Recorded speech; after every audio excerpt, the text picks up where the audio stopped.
Hello, everyone. Yes, you. The Info on the Go listener. This one's for you. Whether you've been with us since episode 1 or you just hopped on the bus, we want to take a moment to say thank you. Your curiosity, support, and enthusiasm fuel every story we tell and every mile we travel together. Because of you, we've explored history, science, culture, and the wonderfully weird from canned meat to color coded buses, and we're just getting started. So, from the bottom of our podcasting hearts, thank you for listening, sharing, subscribing, and being a part of our growing community. You make this journey meaningful and way more fun. Stay curious Stay kind. and stay tuned There's always more to learn. on Info on the Go.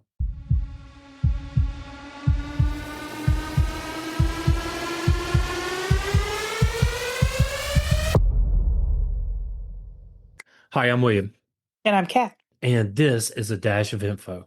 Little things you want to know. So, Kat, do you have a cast iron skillet in your kitchen? Not currently. Did your parents, grandma, or anybody like that have one? Yes. Yeah, my grandma had a cast iron skillet, and it's still around too. And I have a couple. I love my cast iron skillet. I plan on getting a couple of cast iron skillets to get rid of the Teflon pans that I have. Yeah, I mean, it's the original non-stick skillet. Yes. I accidentally cleaned one with soap and water one time. That's okay. I clean mine with soap and water sometimes, and I know you're not supposed to do that, but if you hurry up and dry it and then spray it back down with oil and you can flip it over in the oven and, you know, Mhm. Right. And that's how you reseal it yeah, and reseason it.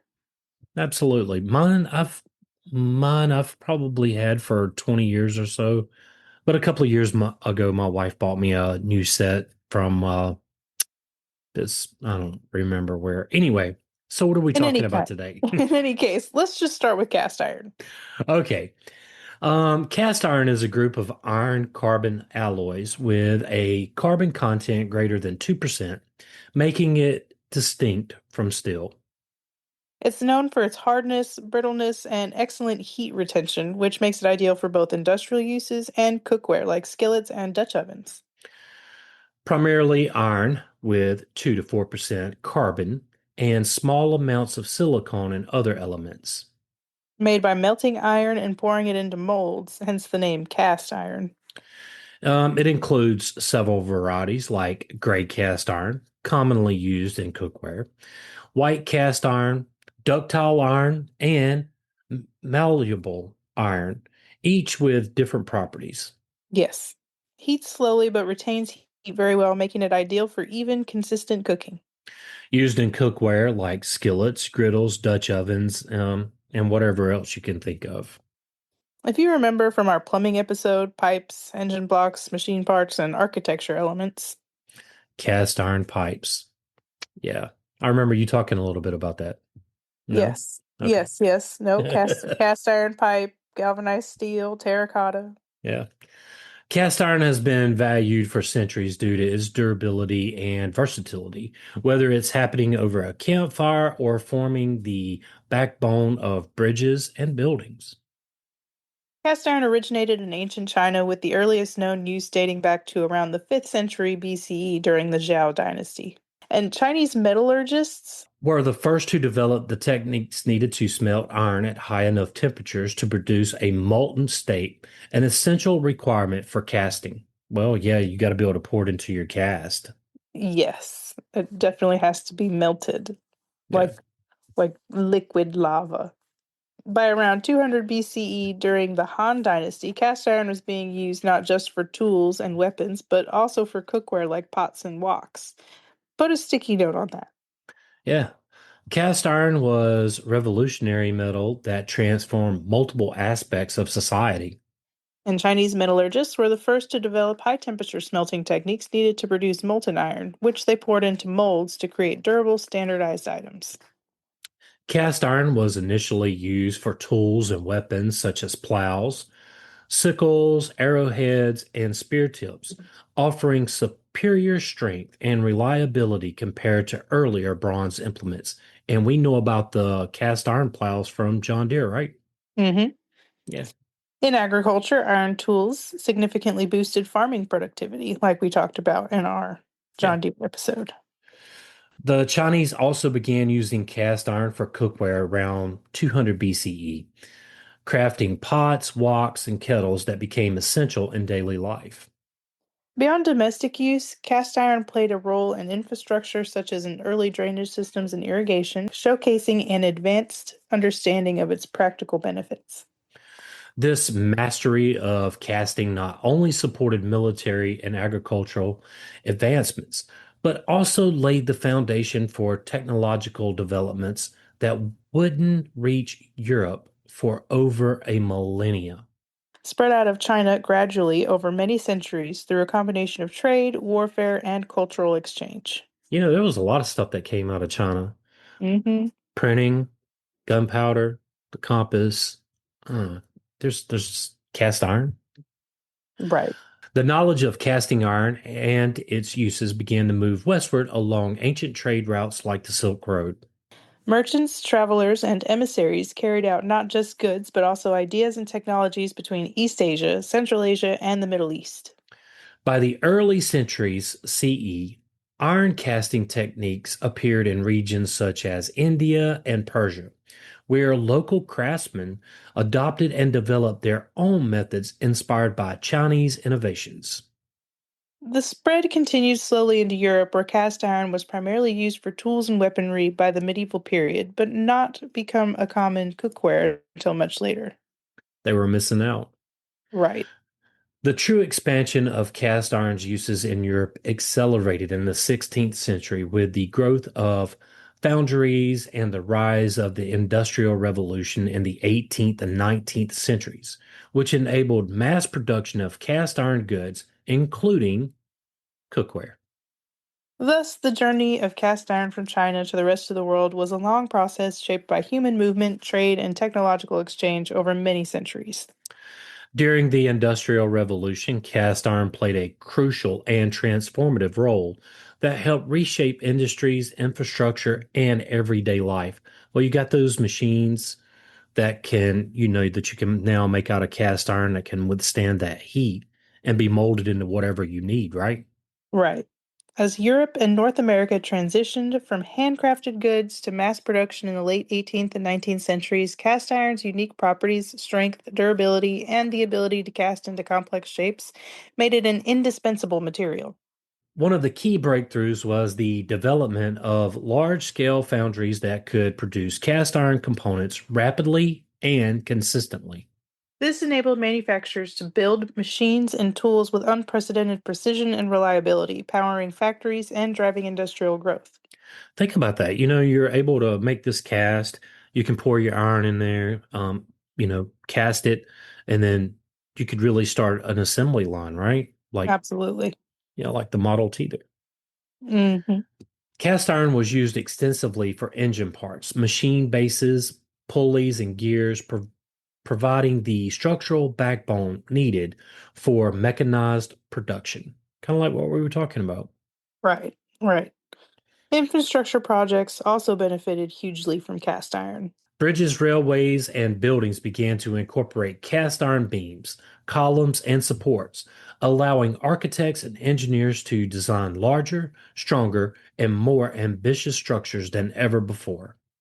The famous Iron Bridge in London, completed in 1779, symbolized this new era, demonstrating how cast iron could replace wood and stone in major construction. In addition, Stay with us. We'll be right back. travel connects us. It's how we experience new cultures, make lasting memories, and grow together as a global community. But let's be real, travel can be stressful. That's why Level 8 creates luggage that's sleek, durable, and built to make your journey smoother. Now is the perfect time to upgrade. Celebrate Level 8's anniversary with 20% off site wide using code PRE, capital A, capital S, and 20, now through July 23rd. Prefer to shop later? Use code Level8Info10 anytime for 10% off, no expiration, no limits. Level 8 luggage on another level. Find the links and discount codes in the show notes. Hi, everyone. I want to tell you about tellmail.ai. Mail will guide your loved one through a personalized journey in storytelling. So, if you're looking for a unique gift for a birthday, anniversary, or a wedding gift, tellmail.ai is perfect and it will last for generations to come. Mel will help guide your loved one into a perfectly crafted story that can later be transferred into a hardcover book. And this will last for generations. It's like any other gift that you could possibly give. That's tellmail.ai. Hi, everyone. Ever wish your energy boost came in candy form instead of some can with sketchy ingredients? Look no more because energy rocks are here. This isn't your average energy product. It pops, literally. I was researching for a show the other day, struggling to stay awake when I tried these wild popping candy crystals called Energy Rocks. Within minutes, I was focused, alert, and wide awake. Total lifesaver. Energy Rocks are like pop rocks for grown-ups, packed with fast-acting caffeine, B12, and L-theanine for smooth, crash-free energy. Just rip, pour, and pop. No pills, no drink, no mess. With only 4 grams of sugar and flavors like pineapple, mango, and cherry berry, it's candy with a purpose.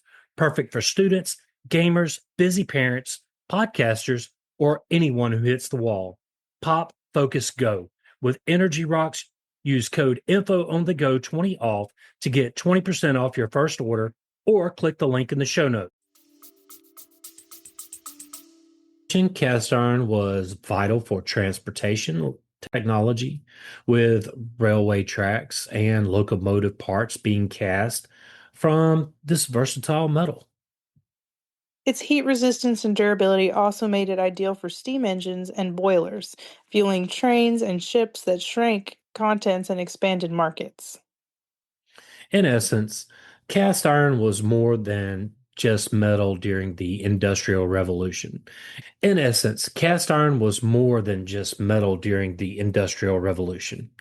It was a cornerstone of modernization, enabling advances in technology, architecture, and daily living that laid the groundwork for the modern world. Its legacy endures not just in the towering bridges and factories of the past, but in the beloved skillets that continue to sizzle on stovetops today. Beyond industry and infrastructure, cast iron cookware became widely affordable during this period thanks to mass production techniques. Skillets, Dutch ovens, and griddles were no longer luxury items but essential household tools, helping families cook hearty meals in rapidly growing cities. Now let's get into that family heirloom, that wonderful, well seasoned for, that cast iron skillet that your grandmother, possibly her mother, and so on, that's been passed down, right? Right. And just in case someone doesn't know what a cast iron skillet is, we will define it. Yeah, hopefully everybody does. But a cast iron skillet is a heavy duty frying pan made from cast iron, a durable metal that can retain heat. It is known for its excellent heat retention, even cooking, and versatility, suitable for stovetop, oven, grill, or even campfire use. Yeah. Made from molten iron poured into a mold and cooled into a shape. Typically coated with a layer of oil that's baked onto the surface, called seasoning, to create a natural nonstick layer and protect against rust. Extremely long lasting. Many are passed down through generations. Ideal for seeing, frying, baking, roasting, and sautéing. The Chinese discovered that cast iron's high heat retention and durability made it ideal for cooking vessels. And this led to the creation of early cast iron cookware, including woks, cauldrons, and pots, which became integral to traditional Chinese culinary practices. These tough black pans weren't just tools, they were symbols of self reliance passed down through generations, each one carrying the stories and seasoning of countless meals. In the United States, the golden age of cast iron cookware truly came to life in the late 19th and early 20th centuries, thanks to legendary companies like Griswold and Wagner. These brands didn't just make cookware, they crafted it with care, precision, and pride. Based in Pennsylvania and Ohio, respectively, Griswold and Wagner turned cast iron into a symbol of American ingenuity and kitchen craftsmanship. By the early 1900s, their skillets, griddles, and Dutch ovens were fixtures in homes across the country. Shoppers could flip through catalogs and pick out pans that would last a lifetime or several. Did you ever have a Sears catalog when you was a kid? I remember seeing a Sears catalog as a kid. Oh my Did I ever gosh. really look in one? I might have, I guess, for toys. Yeah, I mean, that's kind of where we shop from. Well, we lived in a rural area, but just think about that. It's even more rural in this time, and so they have a catalog, order it. You might get it in a month or two. Right. I No, um I remember no, shopping at Sears for stuff too. no prime second day back then. No. What made these brands stand out was their attention to detail, smooth finishes, consistent thickness, and a perfect balance that made cooking a pleasure. Griswold and Wagner pans were so well made that they are still in use today, often passed down as family heirlooms. They're sought after by collectors and home cooks alike, prized not just for their utility, but for their place in culinary history. These pans weren't just tools, they were companions in the kitchen, helping to prepare everything from Sunday breakfasts to holiday feasts. Early cast iron skillets were built for open hearth cooking, which was a common method before the advent of modern stoves. These early designs often featured rounded or slightly curved bases and sometimes even had three short legs, or feet, allowing the skillet to sit directly over hot coals or within a fireplace. This setup made it easy to nestle the pan into the fire for even heating, a practical design for the times when cooking was done over open flames. That makes sense, though. Right.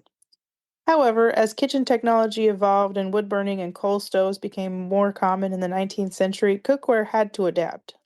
Skillets with rounded bottoms weren't stable on flat surfaces, so manufacturers began crafting pans with flat bottoms for better stability and heat contact. This small but crucial shift marked a turning point in skillet design, allowing cast iron cookware to stay relevant in changing kitchens. The transition from tripod style to flat bottom skillets mirrored the broader evolution of domestic life, moving from rugged fire based cooking to the cleaner, more controlled heat of stoves. It was a design change that helped ensure cast iron's place in modern kitchens, paving the way for the beloved skillet we know today. Just think if they hadn't have made that change, we probably wouldn't be passing down cast iron skillets today, right? Right. And there you have it, the epic saga of cast iron, from ancient Chinese woks to your great grandmother's trusty skillet. This unassuming black pan has survived empires, industrial revolutions, and probably a few dropped eggs, all while quietly becoming the kitchen's greatest sidekick. But here's the thing about the cast iron skillet, it needs a little TLC. So let's break down exactly how to care for your cast iron skillet without the myths, drama, or fear of rust. Seasoning is what makes cast iron non-stick and rust resistant. No, it's not herbs and spices, it's oil baked onto the pan until it forms a slick, protective coating. And here's how you do it.